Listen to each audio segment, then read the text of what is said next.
Un cordial saludo a los seguidores del pensamiento al aire en Medellín, Antioquia y el mundo. Indudablemente que nos preocupamos todos los días por mostrarle a la opinión personajes importantes que nos permitan visualizar la realidad nacional, el futuro de Colombia y cómo se ve el mundo. En esta ocasión, invitamos al doctor José Gregorio Hernández Galindo, abogado de la Universidad Pontificia Javeriana, el magistrado auxiliar de la Corte Suprema de Justicia, magistrado de la Corte Constitucional, un hombre que desde el año 91, que fue la gran reforma en Colombia, con la constituyente, de ahí en adelante ha desarrollado su gran y vasta carrera política. Doctor José Gregorio, un cordial saludo de parte del Pensamiento al Aire. Cordialísimo saludo para usted, doctor Antonio Montoya, igualmente al doctor Antonio Ardila, a todos sus seguidores, a toda la audiencia. Me siento muy complacido. Tengo magnífica relación no solamente con los medios antioqueños, sino con la gente de Antioquia. Les guardo aprecio enorme y tengo magníficas ideas acerca de lo que ustedes hacen, que realmente es admirable. Yo soy bogotano, pero quiero mucho Antioquia. Cuéntenos un poquito de su vida pública, doctor José Gregorio. Sí, carrera política no, porque yo soy pésimo político y eso ha quedado demostrado. Yo, pésimo político, acepté la candidatura a la vicepresidencia de la República hace unos años con el doctor Horacio Serpa Uribe por identidad en los aspectos sociales y en el Estado social de derecho. Pero no es mi ambición. Yo no quiero ser presidente de la República ni desempeñar ningún cargo de elección popular. Hasta este momento no se me ha pasado por la mente, me han propuesto, pero no, carrera política no. Lo que sí hay es carrera jurídica. Pero usted se hizo carrera política porque usted es un hombre que estuvo con el doctor Gabriel Melo Guevara, tanto cuando claro. Él fue ministro como fue gobernador de Cundinamarca, e hizo un gran trabajo al lado de él, ¿no? Nada que sí claro. Ocupó cargos públicos claro, como conservador. Sí, desde luego. Yo comencé muy joven a trabajar, a los 14 años, con el párroco, un antioqueño también, ya murió Monseñor Guillermo Agudelo Giraldo, que era el rector de mi colegio. Después ingresé a la Javeriana, el decano era otro antioqueño, el padre Gabriel Giraldo Zuluaga, decano de Derecho, y fue el padre Giraldo el que me presentó a quien era nuestro profesor en ese momento de economía, el doctor Gabriel Melo Guevara. Estando todavía en la universidad, combinaba mi actividad propiamente académica con mi actividad jurídica ya en la oficina del doctor Gabriel Melo Guevara, en la oficina privada de él. Comencé a escribir mis columnas en el Siglo. Conocí al doctor Álvaro Gómez Hurtado y me afilié pronto al Partido Conservador, siendo mi padre liberal, pero preferí el Partido Conservador, me convencía más. Y también combinaba el tiempo con mi actividad como locutor. Desde los 17 años fui locutor, primero en emisoras musicales, después en emisoras en los programas de noticias, etcétera. Y bueno, ahí con base en todo eso se pagó la carrera y después ya me vinculé definitivamente a los cargos siempre acompañando al doctor Gabriel Melo, con quien mantengo una excelente relación todavía. Él ya está un poco retirado. Yo creo que el país se lo perdió, porque creo que Gabriel Melo habría podido ser un excelente presidente de la República. Se lo perdió infortunadamente el país, como también al doctor Álvaro Gómez, al doctor Rodrigo Marín, a tantos que perteneciendo al Partido Conservador le han podido prestar un buen servicio a Colombia. Pero sobre todo el doctor Álvaro Gómez, ¿no? Lástima. Sobre todo el doctor Álvaro Gómez. Infortunadamente, él aspiró a la presidencia de la República. Nosotros lo apoyamos en el año 74 y después él se presentó en 3 oportunidades.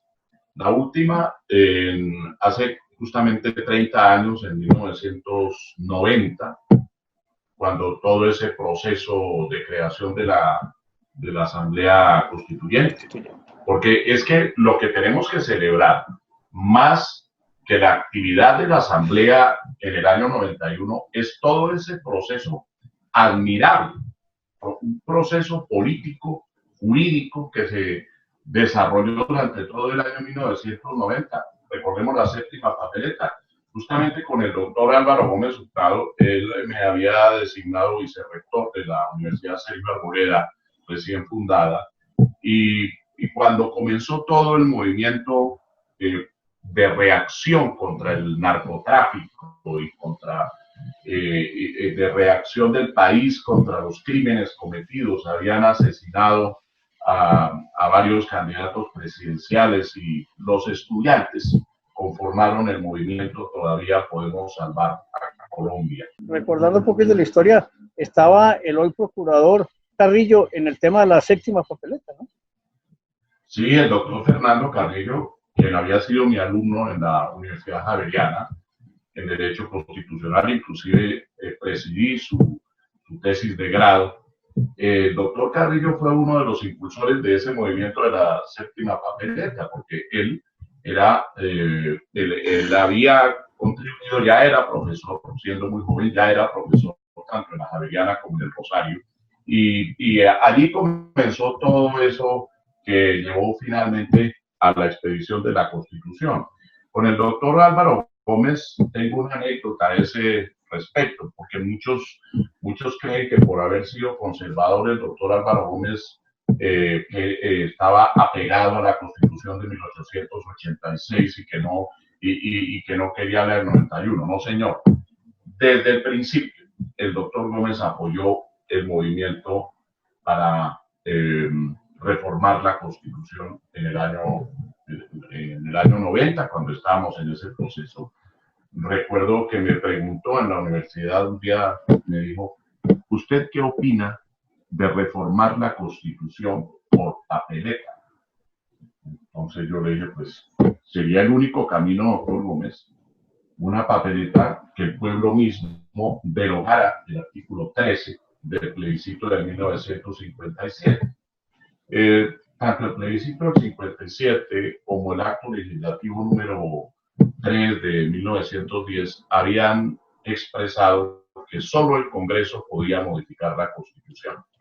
¿Por qué solo el Congreso? Porque veníamos de asambleas constituyentes que se desbordaron.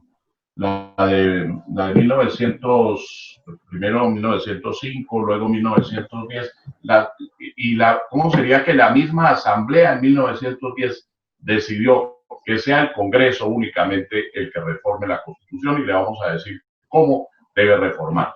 Y en 1957, pues recordemos que en el año 54, en el año 53, perdón, había sido nefasto desde el punto de vista democrático. Fue derrocado por un golpe militar el presidente Laureano Gómez y duramos la Asamblea Constituyente que se había convocado, que era la ANAC, Asamblea Nacional Constituyente. Esa se desbordó, se salió de cauce y dijo que apoyaba el golpe y que pues asumía funciones inclusive legislativas. En 1957, cuando cayó Rojas Pinilla y cuando ya hubo ese pacto entre los partidos liberal y conservador, poniendo fin a esa horrorosa época de la violencia, los doctores Alberto Lleras Camargo y Laureano Gómez, pues entonces se logró unir y convocar al pueblo al plebiscito del 1 de diciembre de 1957, pero en ese plebiscito, como era reacción también contra lo que había pasado con la Asamblea Constituyente, se dijo, el Congreso es el único que puede modificar la Constitución. Entonces, en el año 90 nos enfrentábamos a eso. El presidente Virgilio Barco Vargas había querido reformar la Constitución por una vía distinta a la del Congreso. Entonces, primero propuso asamblea, primero propuso un plebiscito. Frente a ese plebiscito se le dijo por todos los juristas, no, porque está prohibido. Con lo cual yo creo que interpretaban los juristas muy mal la norma del artículo 13 del plebiscito del 57. ¿Por qué? Estaban interpretando mal la norma porque no era al pueblo al que se le impedía que tomara decisiones sobre su constitución. Era lo que no les gustaba, eran las asambleas constituyentes. Por eso al presidente López Michelsen se le cayó en la Corte Suprema de Justicia la pequeña constituyente que iba a reformar el régimen departamental y municipal, la administración de justicia y el Ministerio Público, porque había un rechazo a las asambleas constituyentes y se creía que el único, o pues se imponía que el único que reformara la Constitución fuera el Congreso. Entonces, frente a la primera propuesta de Barco, negativa, no plebiscito. Propuso después un referendo mediante un acuerdo de la Casa de Nariño con el expresidente Misael Pastrana Borrero, que estaba en la oposición a nombre del Partido Conservador, fue suspendido y anulado por el Consejo de Estado.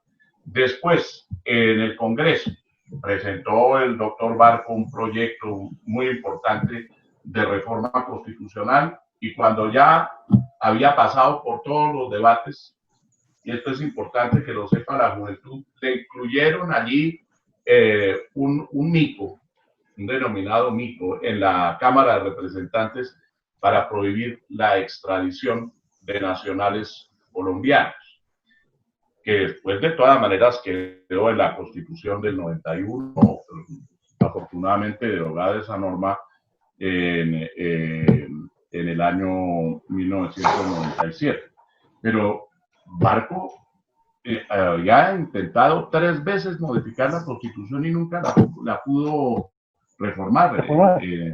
Sí, no pudo sacarla por una vía distinta a la del Congreso, y ni siquiera en el Congreso, en razón de ese mico que introdujeron allá cuando él y su ministro Carlos Lemos renunciaron a la posibilidad de una asamblea, precisamente de una reforma, precisamente por esa circunstancia. Cuando salió la séptima papeleta, era esa idea que acogió de muy buena gana el doctor Álvaro Gómez Hurtado, que acogieron distintos sectores políticos y sociales, y sobre todo el estudiantado, los estudiantes de las distintas universidades en distintas ciudades del país. Nosotros teníamos contacto.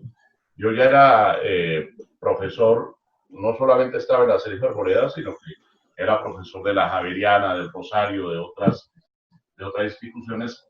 Nos pusimos en contacto con estudiantes, por ejemplo, de la Universidad Bolivariana de Medellín. Había todo un conjunto con la universidad, recuerdo, con la Libre, con la Santiago de Cali, etcétera, y los estudiantes estuvieron al frente de todo el proceso. Propusieron la séptima papeleta para que, no sé si me estoy alargando en este tema, pero este me parece de la mayor importancia porque estamos celebrando los 30 años de ese proceso. Por eso me he quedado calladito, porque tiene la tranquilidad de expresarse. Bueno, es tan importante. Entonces, sobre todo para la juventud, para quienes nos están viendo, siendo muy jóvenes que no habían nacido en ese momento, es importante que sepan cómo se gestó el proceso que llevó a nuestra Constitución. Apoyado por muchos, por partidos políticos, tanto por el Partido Liberal como por el Partido Conservador, como por el movimiento del doctor Álvaro Gómez Hurtado, etcétera, se propuso esa asamblea constituyente.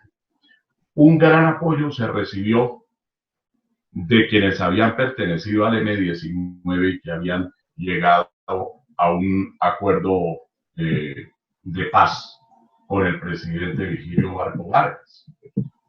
Y entonces ellos se vincularon en serio a la institucionalidad y apoyaron ese proceso. ¿Por qué hablamos de séptima papeleta? Porque había 6 papeletas en juego. En ese momento no se utilizaba el tarjetón que actualmente se usa. Por primera vez se usó el día de las elecciones presidenciales, el 27 de mayo, hace 30 años. Pero antes no se utilizaba el tarjetón, eran las papeletas. Había 6 papeletas en juego para el Senado de la República, Cámara de Representantes, diputados a las asambleas departamentales. No había elección de gobernadores, pero sí había elección de alcaldes. Y había para la elección de miembros de los consejos municipales, más 5, 6, una papeleta relacionada con el proceso interno en el Partido Liberal para escoger a su candidato, porque no solo el doctor César Gaviria estaba aspirando después de la muerte de Luis Carlos Galán, sino que había otros aspirantes, bueno, 6. Entonces esta era la séptima papeleta. El registrador nacional del Estado Civil en ese momento, el doctor Jaime Serrano Rueda, dijo: yo no voy a contabilizar oficialmente los votos con esa papeleta. La idea era votar el día de las elecciones presidenciales con esa papeleta.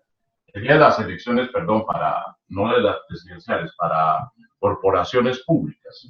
Él dijo que no la contabilizaba y por lo tanto eso no tuvo un efecto jurídico, pero sí tuvo un importantísimo efecto político, porque hubo una gran votación, creo que más de 1 millón de votos en todo el país. Los mismos estudiantes organizaron las mesas y las urnas para que se votara con la séptima papeleta, no contabilizada por la registraduría con efectos oficiales, pero sí se contabilizó y se encontró que había un apoyo importante. Entonces Vigilio Barco, sobre la base de ese resultado y basándose en una sentencia del año 87 de la Corte Suprema de Justicia, le dijo al país: bueno, yo voy a apoyar la séptima papeleta. Y entonces, como no la contabilizaron ni el señor procurador, el señor registrador del Estado Civil ha manifestado que eso no tendrá efecto político, yo le voy a suministrar al señor registrador la norma, y dictó un decreto de estado de sitio de 927 que fue declarado exequible por la Corte Suprema de Justicia y mediante el cual se convocó para el 27 de mayo, que era el día de la elección presidencial, y se obtuvieron más de 5 millones de votos a favor de una constituyente.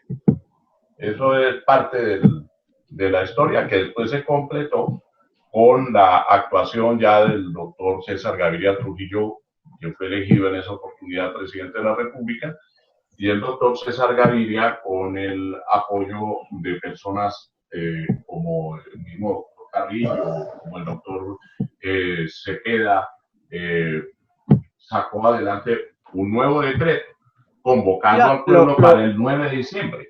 Lo voy a interrumpir porque para devolverme un poquito, pero hacer un pequeño cortecito. Muy bien.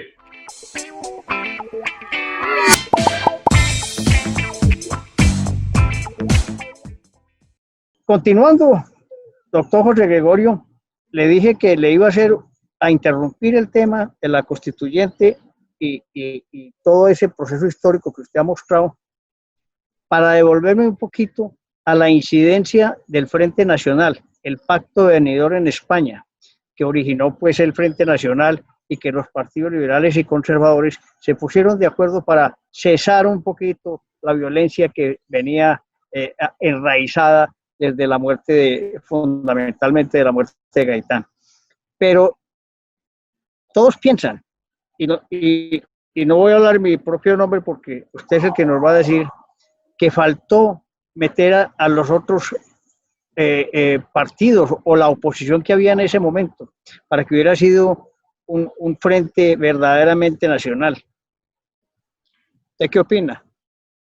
Bueno, ante todo es necesario reconocer que lo que se hizo por parte de personajes tan importantes como Laureano Gómez y como Alberto Lleras Camargo fue un verdadero heroísmo. Ellos fueron constructores de democracia, los dos, porque estos pactos no eran concebibles en la época de la violencia. Es que el enfrentamiento, yo no había nacido, pero lo que conocemos por la historia es que el enfrentamiento entre liberales y conservadores era algo muy complejo.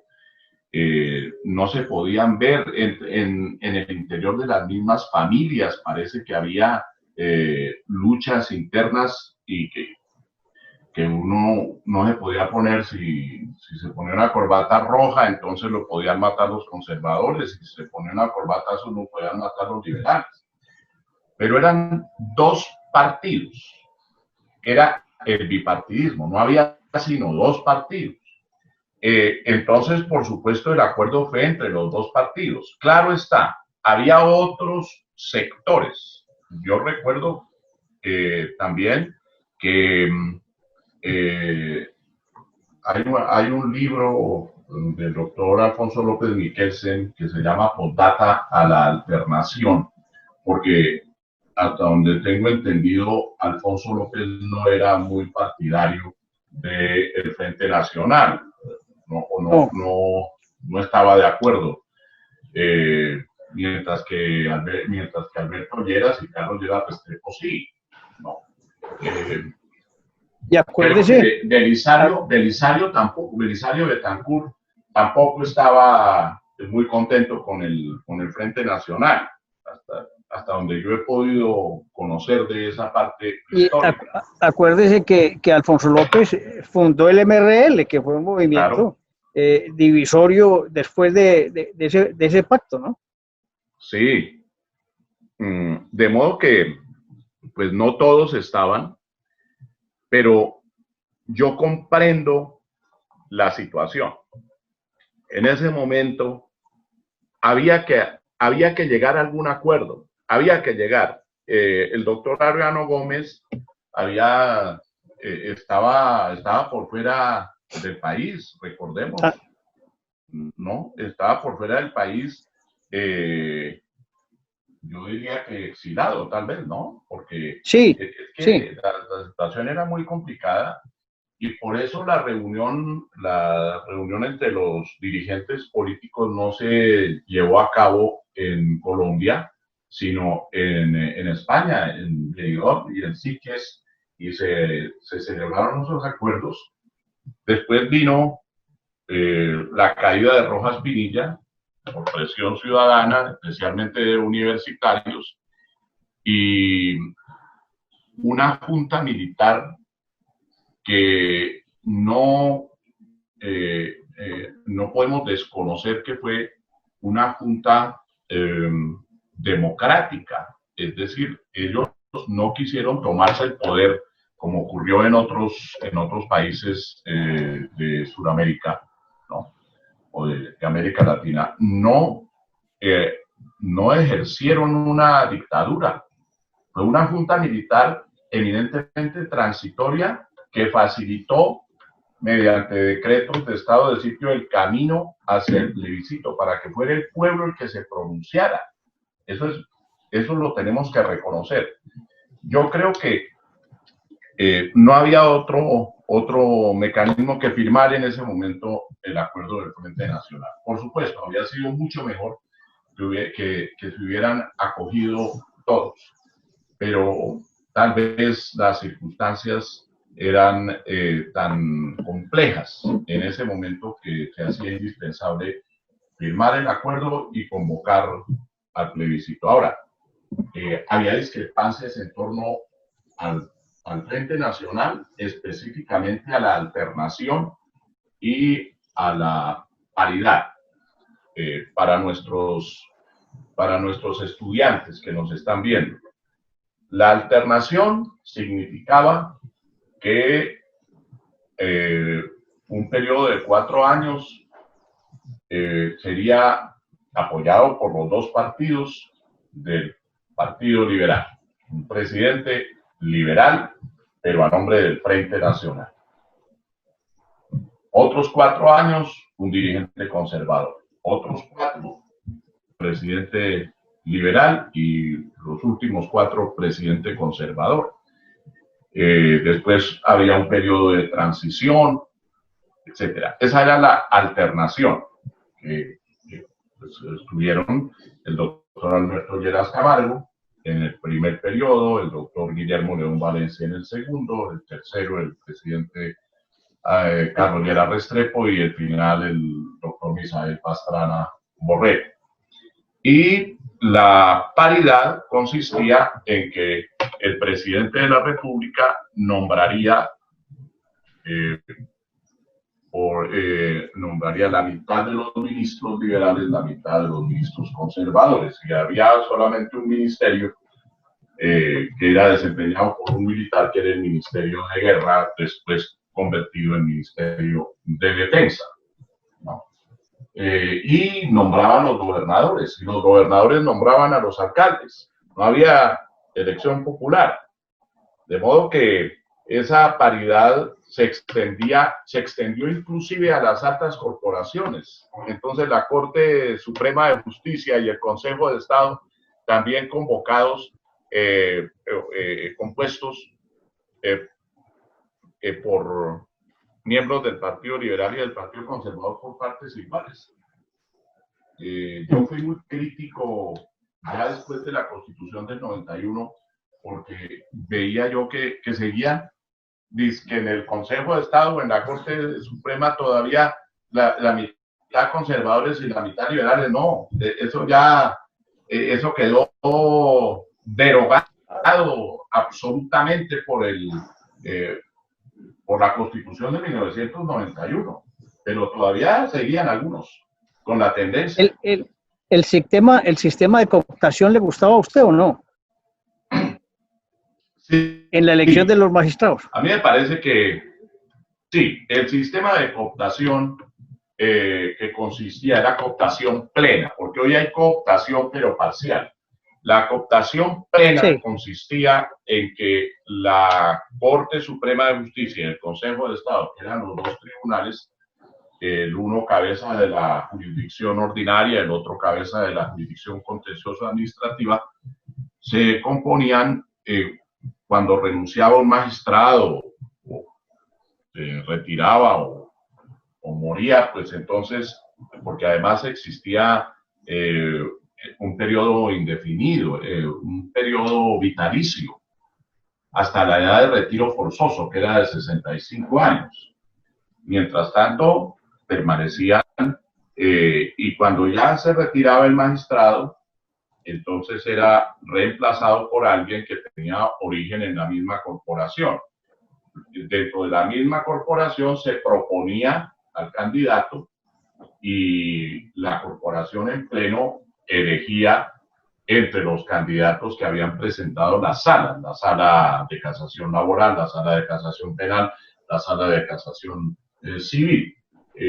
Si íbamos a reemplazar a un magistrado de la sala de casación civil en la Corte Suprema, pues la sala de casación traía los candidatos candidatos. ¿Quiénes eran los candidatos? Personas que desde el punto de vista de su carrera jurídica, de su conocimiento, de su experiencia, merecían llegar a la Corte Suprema de Justicia. A mí, yo no fui elegido por cooptación, porque la Corte Constitucional no tiene ese sistema, pero sí tengo que decir que era un sistema que garantizaba la independencia de la rama judicial. En cierta forma, yo pienso que el cambio que se produjo en el año 91, primero estableciendo periodos de 8 años para los magistrados y segundo, estableciendo que la cooptación es parcial porque el Consejo Superior de la Judicatura, sala administrativa, es el que propone los candidatos y escoge la corporación respectiva, tiene que escoger entre esos candidatos, nada más. Entonces pierde mucha libertad la corporación para seleccionar, porque depende de una lista. Es lo mismo que pasa con el fiscal general o con el procurador general de la Nación, que es lo que estamos viendo, que el presidente de la República propone como fiscal general de la Nación, propone una terna. ¿Cuáles son los integrantes de la terna? Todos muy importantes y muy valiosos, pero son todos dependientes del mismo presidente de la República, todos subalternos de él. Y entonces viene la Corte Suprema y escoge, y tiene que escoger a uno, cualquiera de los tres, cualquiera que escogiera, carecía de la independencia necesaria ante el gobierno, ¿no? Pero ahora, esa no es una crítica a los magistrados, es una crítica al sistema. No debe ser. Ese sistema independiente, autónomo, el procurador también. Ese sistema ha generado la politización de todos de las ramas del poder, ¿no? Y eso genera un problema inmenso en la justicia, sobre todo que se virtúa la esencia de la democracia. Sí, estoy totalmente de acuerdo. Por eso un sistema como el de la cooptación se podría restablecer. La vitaliciedad de los magistrados. Mire que ha dado excelentes resultados en los Estados Unidos. Le da una gran estabilidad a la jurisprudencia. Aquí en Colombia, en todas las cortes, Corte Constitucional, Corte Suprema, Consejo de Estado, la estabilidad de la jurisprudencia no existe. No hay verdadera jurisprudencia. ¿Por qué? Porque se cambia permanentemente. Entonces, los magistrados duran 8 años en el ejercicio de su función. Ese es el periodo. Pero hay muchos que se retiran antes. Y entonces, como son periodos individuales, viene un nuevo magistrado que trae, pues obviamente, sus propios criterios jurídicos, sus propias ideas, ¿no? Y algunas veces hay unos encargados mientras se elige al sucesor. ¿Y qué trae eso como consecuencia? Que la jurisprudencia no permanece. Yo no es que sea enemigo del cambio de jurisprudencia, no.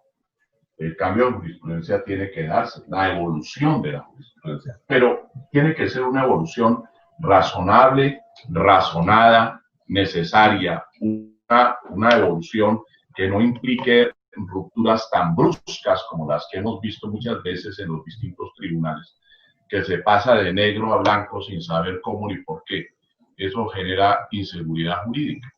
Y es natural por ese cambio de los magistrados y también porque inclusive los mismos magistrados tampoco respetan muchas veces su jurisprudencia. Nos vamos para otro pequeño corte, doctor José Gregorio. Bueno, muy bien.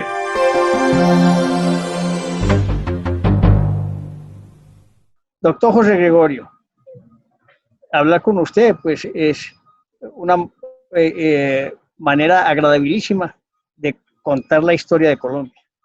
En este segmento vamos a preguntar 3 cosas que quedan pendientes. Una, lamentamos en Colombia, liberales y conservadores creo, que Álvaro Gómez Hurtado no hubiera sido presidente de Colombia, porque a pesar de ser conservador, tenía una figura tan especial frente a la opinión, su seguridad, su talante, su conocimiento, que hubiera sido un gran presidente, como tampoco lo fue Gaetano o lo fue Galán. Pero en los últimos tiempos, esa muerte de Álvaro Gómez truncó una nueva estructura de país, de acuerdo como él lo llamaba, el acuerdo sobre lo fundamental. Al fin, ¿qué pasó con la muerte de Álvaro Gómez? Bueno, pues hasta ahora, después de tantos años, esto ocurrió, como sabemos, en el año 95, el 2 de noviembre de 1995. Yo era presidente de la Corte Constitucional en ese momento y era uno de los dos magistrados de origen conservador de la Corte. El otro era el doctor Vladimiro Naranjo Mesa. Y pues obviamente después de tantos años no sabemos lo que pasó. Todavía no se tiene ninguna certeza, no sé, las investigaciones por dónde vayan, no se sabe realmente lo que ocurrió. Algo lamentable, un hecho que desde el punto de vista del país, de la justicia, de la política, de la buena política, etcétera, fue un golpe tremendo, como también el golpe con la muerte de Luis Carlos Galán, con orígenes distintos, pero en ambos casos muy oscuros, esos movimientos allá delictivos que seguramente planearon esos crímenes. Lamentable desde todo punto de vista, pero no le puedo contestar porque las investigaciones no han dicho nada. No han Ojalá dicho pronto nada. lleguemos, aunque sí es importante destacar que se declaró crimen de lesa humanidad. Esa es una gran Si es ventaja. crimen, sí, es un crimen de lesa humanidad, entonces no hay una prescripción. Ya había prescrito y entonces la impunidad habría sido total. Afortunadamente no hay esa prescripción y por lo tanto lo que esperamos es que ojalá las autoridades adelanten seriamente sus investigaciones, despojando un poco el asunto de lo propiamente político, porque yo creo que en buena parte todo esto se ha llevado más que por la vía jurídica, por la política. Entonces, hablan de crimen de Estado y se indican a personas por su ubicación política, y yo creo que eso no cabe. Debe hacerse un análisis desde el punto de vista del derecho penal, respetando por supuesto las garantías, pero hay que ir a fondo en esa investigación y ojalá se llegue pronto a una decisión. Yo sé que usted tiene pendiente de acabar de terminar la historia de la constituyente. Así es. De manera que avancé. Y yo me devolví porque era bueno todo este recuento histórico para llegar a esa constituyente. Adelante, doctor.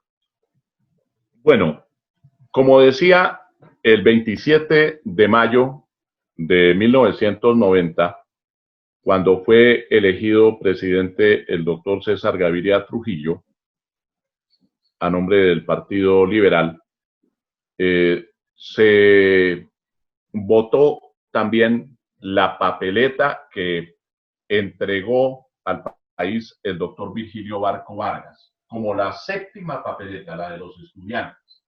No había surtido un efecto jurídico, sino político, porque no había sido oficialmente contabilizada. Entonces el presidente Barco propuso reformar la Constitución, pero previa votación del pueblo. ¿Y cómo hacemos? Dictó el decreto 927, un decreto de estado de sitio, paradójicamente.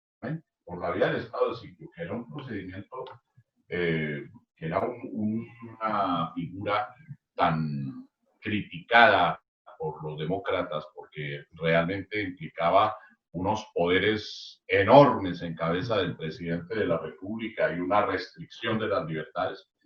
Pero paradójicamente, por la vía del estado del sitio, tenemos la Constitución Democrática de 1991. Ese decreto fue declarado exequible por la Corte Suprema de Justicia y se votó con la papeleta.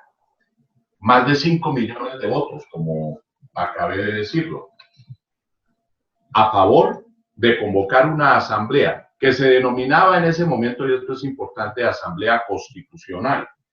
Y se preguntaba al pueblo si votaba por elegir una asamblea que reformara la Constitución, que la reformara, no era para expedir una nueva Constitución, que la reformara con participación de las fuerzas políticas regionales y sociales. Eso era todo lo que decía la papeleta, para incrementar, decía, la democracia participativa. Obtenidos esos 5 millones de votos, ¿qué resultado se tenía desde el punto de vista constitucional? Pues que había sido derogado el artículo 13 del plebiscito de 1957. ¿Por qué? Porque el artículo 13 del plebiscito del 57 decía que solo el Congreso podía reformar la Constitución. Dijo el pueblo el 27 de mayo, no solo el Congreso, también una asamblea que se debe conformar de la manera como la papeleta señala. La derogación no siempre tiene que ser expresa, puede haber derogación tácita.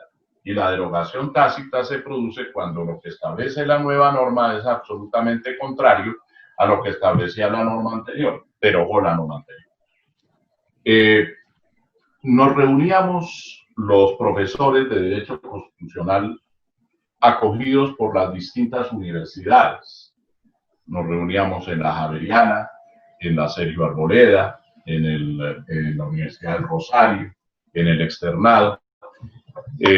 Allí participaban profesores muy importantes de Derecho Constitucional, recuerdo al doctor Andrés González Díaz, al doctor Rafael Lafompianeta, al doctor Juan Manuel Charri, una vez nos acompañó el doctor Luis Carlos Sáchica, a quien después no le gustó mucho la Constitución, pero el doctor Sáchica sí participó inicialmente. Participaba el doctor Jairo Hernández Vázquez, infortunadamente ya fallecido, bueno, y Fernando Carrillo, por supuesto, Manuel José Cepeda, etcétera. Y llegamos a preguntarnos lo siguiente: bueno, esta papeleta sí realmente abrió las posibilidades de una asamblea, pero ¿quién va a convocar la asamblea? ¿La convoca el presidente? ¿La convoca el Congreso? ¿La convoca el registrador del Estado Civil? ¿Quién la convoca? ¿Cuántos miembros debe tener? ¿Cómo se elige a esos miembros? ¿Los vamos a elegir popularmente o los nombra el presidente o qué se hace? Porque la papeleta era muy indefinida, era demasiado amplia. ¿Y cuáles son cuáles son las fuerzas políticas, sociales y regionales? ¿Cuáles son? ¿Cuánto tiempo va a durar la asamblea? ¿Sobre qué temas va a tratar? En fin, ante esas preguntas, el doctor César Gaviria Trujillo, ya posesionado como presidente de la República, convocó a los partidos que habían obtenido las mayores votaciones en las últimas elecciones y se celebraron 2 acuerdos, uno antes de la posesión del doctor César Gaviria y un acuerdo político ya siendo él presidente de la República. Y en esos acuerdos se definió todo aquello sobre lo que nos preguntábamos. ¿Cómo vamos a hacer para la constituyente? Entonces, número de miembros, manera de ser elegidos, que fuera popularmente, en fin, todo eso se dejó plasmado en un acuerdo político de la mayor importancia y el presidente César Gaviria expidió un nuevo decreto de estado de sitio que fue el decreto 1926 de 1990. Mediante ese decreto, autorizó de nuevo a la Registraduría Nacional del Estado Civil para que contabilizara los votos del pueblo el 9 de diciembre de 1990, para que ese día no solamente se aprobaran las reglas de juego de la Asamblea, sino que también se eligiera a los constituyentes. Recordemos que fue una campaña sumamente corta. Pero pasó lo siguiente, y esto tiene trascendencia. La Corte Suprema de Justicia tenía que estudiar, por mandato de la Constitución, el decreto de manera automática, oficiosa. Fue a la Corte Suprema y se dividió la Corte Suprema de Justicia prácticamente por mitad. La Sala Constitucional de la Corte Suprema de Justicia, que era la que proponía el proyecto a la Sala Plena, se inclinó por la inexequibilidad del decreto. Si ese decreto hubiera sido declarado inexequible, pues entonces sencillamente habríamos fracasado en todo. No habríamos podido establecer la nueva Constitución. El proyecto, como digo, era para una asamblea constitucional, es decir, para una asamblea que reformara la Constitución, no que expidiera la nueva Constitución. Pero aún esa reforma se habría hundido si hubiera sido declarado inexequible el decreto. No fue declarado inexequible porque al final todos pensábamos que se iba a caer. Al final, dos magistrados, el doctor Fabio Morón Díaz y el doctor Fernando Gómez Otálora, ambos de la Sala Constitucional, cambiaron su voto, se inclinaron por la exequibilidad, y aunque hubo muchos salvamentos de voto, el decreto en su cuerpo fundamental fue declarado exequible. Solamente se declaró inexequible el temario y se declaró inexequible la competencia de la Corte Suprema para pronunciarse acerca de lo que saliera de la Constituyente, es decir, de los actos de la Constituyente.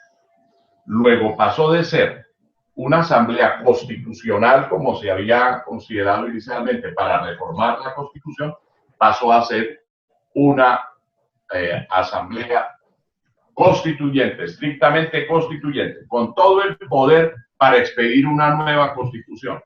Sesionó la asamblea entre el 4 de febrero y el 4 de julio de 1991 y se expidió una nueva Constitución, tanto así que el artículo 380 de la Constitución del 91 derogó expresamente la Constitución anterior con todas sus reformas.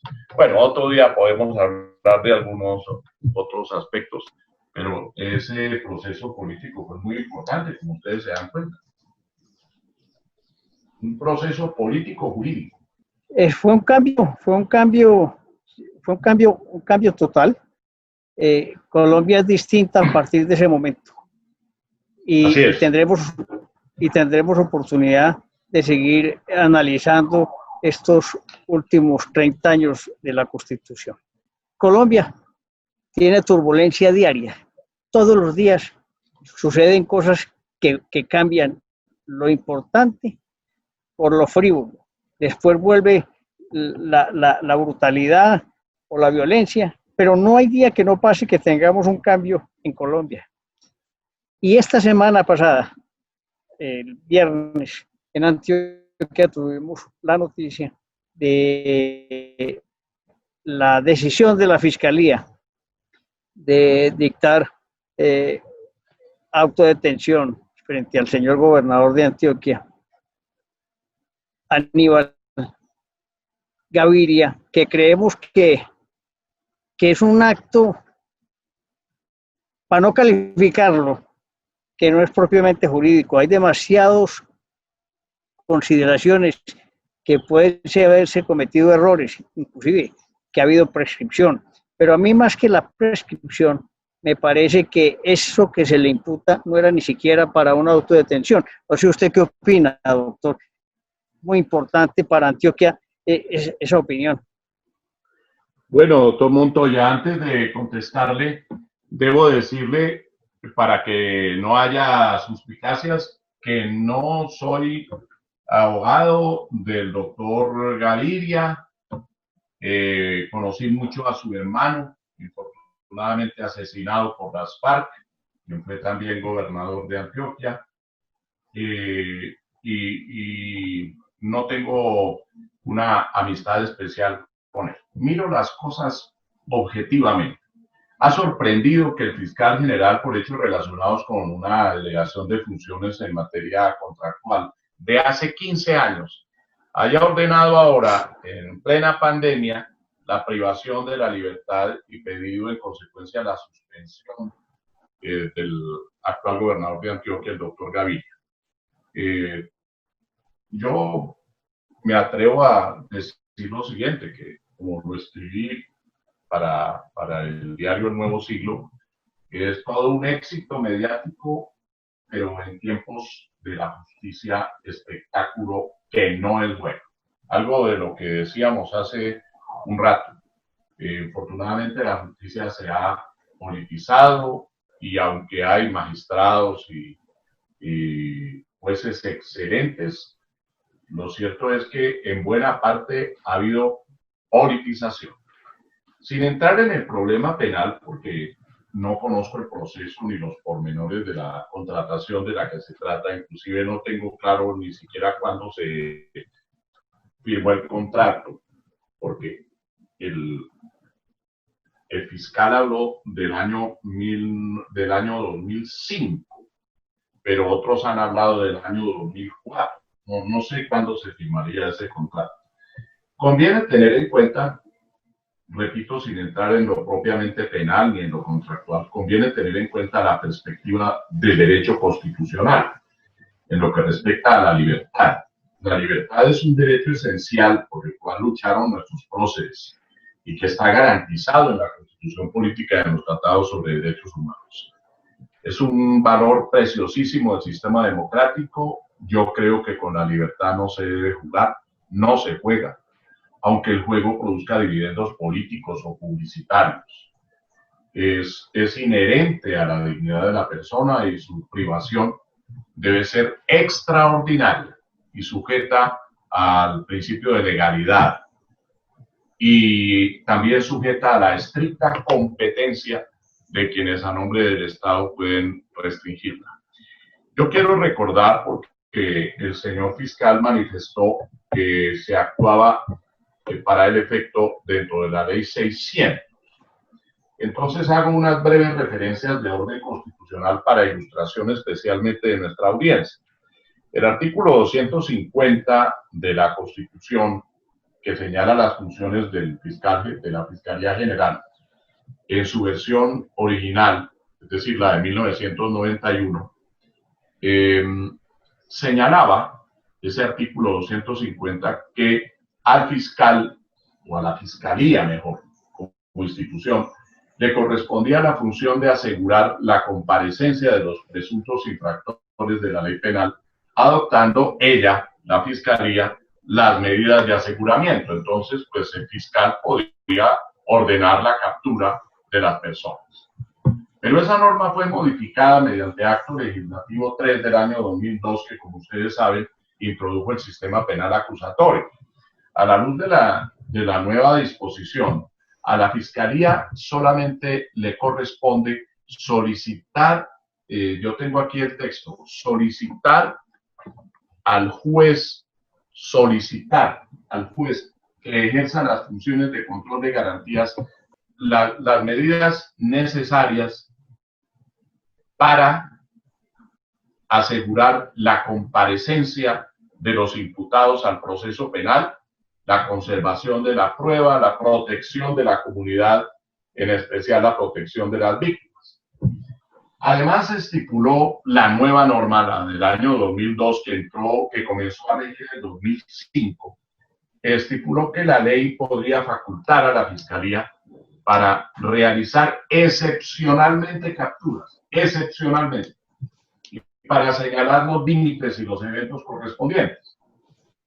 Según el artículo 114, numeral 7 de la ley 906, que también la tengo aquí, 906 de 2004, la Fiscalía puede ordenar capturas de manera excepcional en los casos allí previstos y poner a la persona capturada a disposición del juez de control de garantías a más tardar dentro de las 36 horas siguientes. Esto, en términos generales, para cualquier persona cuya libertad sea afectada por una decisión.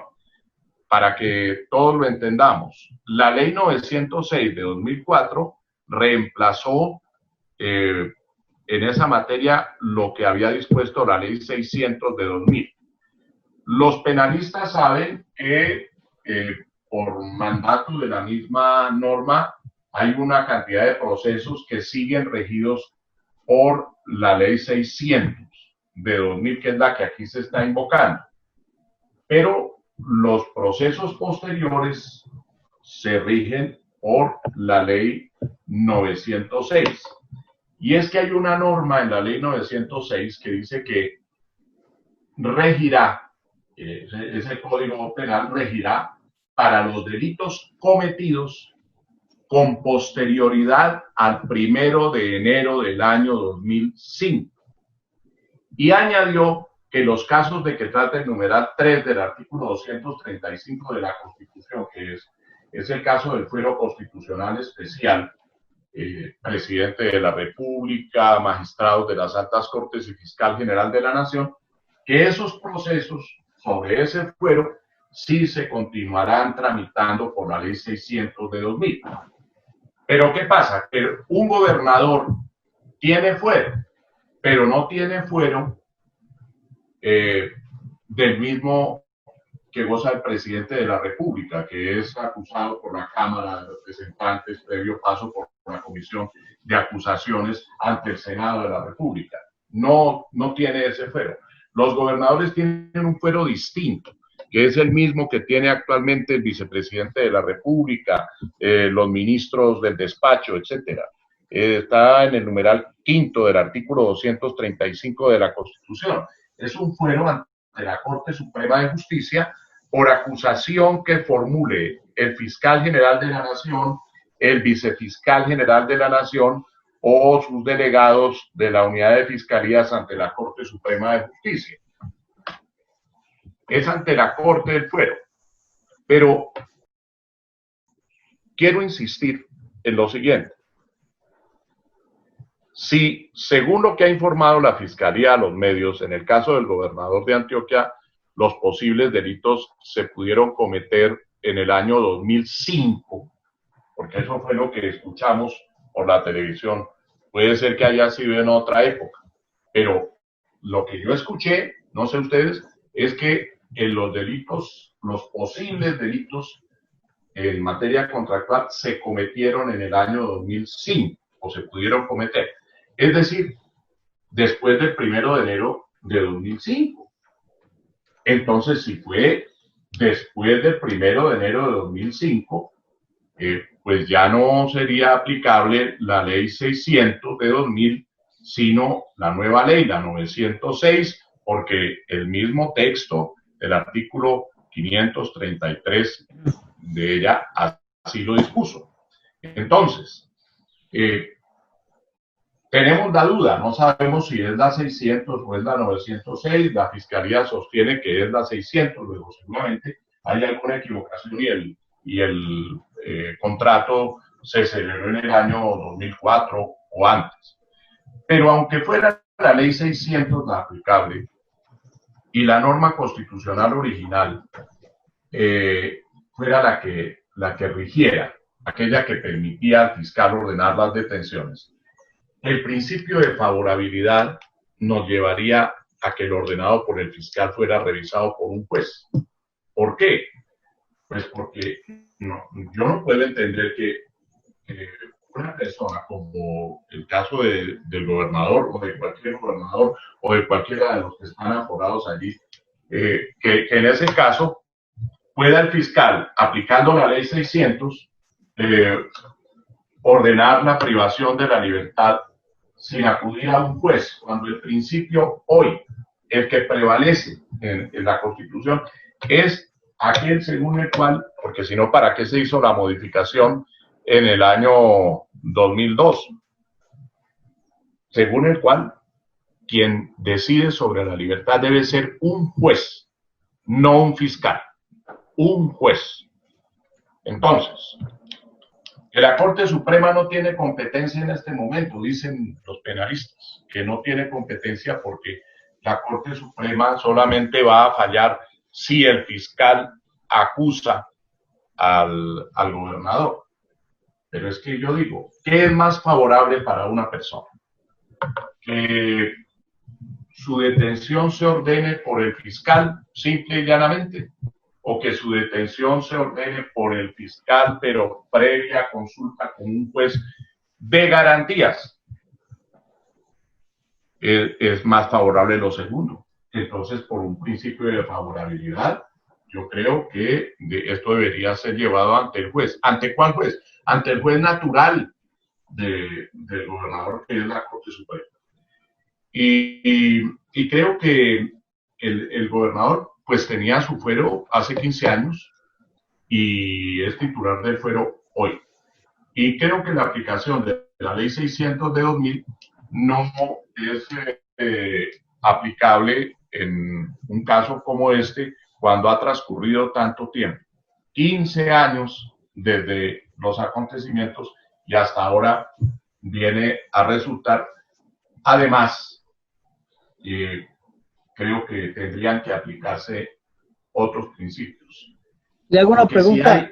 Si hay dudas, culmino, doctor Antonio, con esto. Si hay dudas, debió resolverse según los principios pro homine, es decir, a favor del derecho, y pro libertate, a favor de la libertad, que son bien conocidos en la jurisprudencia.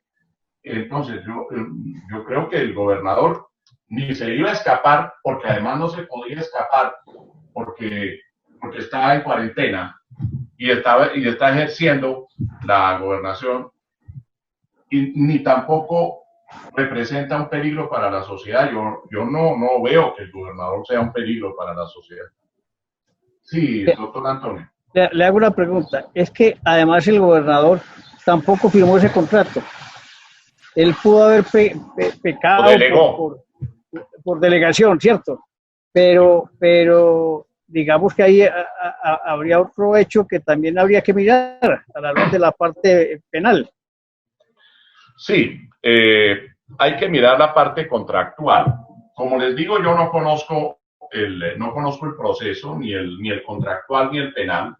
Me he referido al tema desde el punto de vista constitucional y sobre la libertad, sobre el concepto de la libertad. Ahora, en materia contractual hay una norma de la Constitución que es la del artículo 211, el artículo 211 de la Constitución que estaba vigente en esa época y que está vigente ahora. Dice, lo voy a leer, dice el artículo 211 sobre la delegación. Dice que el presidente de la República puede delegar algunas de sus funciones en entidades descentralizadas, en superintendentes, en gobernadores, y dice, igualmente, la ley fijará las condiciones para que las autoridades administrativas puedan delegar en sus subalternos o en otras autoridades. Una de las autoridades administrativas es el gobernador de un departamento. La delegación exime de responsabilidad al delegante, la cual corresponderá exclusivamente al delegatario, cuyos actos o resoluciones podrá siempre reformar o revocar aquel, reasumiendo la responsabilidad consiguiente. Luego, si se habla de reasumir la responsabilidad, quiere decir que mientras está la delegación en vigor, no tiene la responsabilidad desde el punto de vista de la función respectiva, porque recae en el delegatario, en el que recibió la delegación. Ahora, es cierto que las normas contractuales son exigentes precisamente para luchar contra la corrupción, etcétera. Y entonces, si yo delegante me doy cuenta de que pueden estar ocurriendo cosas raras con ese contrato o con esa adición o lo que fuera, entiendo que en este caso estamos refiriéndonos a una adición, pues entonces yo lo que tengo que hacer es revocar la delegación y reasumir, como dice la Constitución. Entonces, en materia contractual, sí puede haber una responsabilidad, pero yo creo que a lo sumo disciplinaria. No podría haber una responsabilidad de carácter penal. Yo hallo muy difícil que se configure un delito cuando se delegó y se dejó en cabeza de las personas en quienes se delegó el ejercicio de la función, porque de lo contrario, ¿para qué la delegación? Es que no tendría sentido una delegación que implicara que siguiera tomando todas las decisiones el delegante. La delegación sobraría. Así es. Bueno, doctor José Gregorio, ha sido una oportunidad magnífica para nosotros como Pensamiento al Aire, pero más a la audiencia nacional e internacional, conocer su opinión sobre la historia de Colombia y las situaciones prácticas que suceden al instante. De manera que el Pensamiento al Aire le agradece su presencia y esperamos que disfrute de este programa. Bueno, muchísimas gracias, doctor Antonio. Igualmente un saludo muy especial al doctor Ardila, doctor Antonio Ardila. Les agradezco infinitamente la invitación y me perdonan que haya hablado tan largo, pero cuando uno habla sobre ese acontecimiento de hace 30 años, el proceso jurídico-político que condujo a la Constitución, tiene que, hasta donde sea posible, ser exacto y preciso.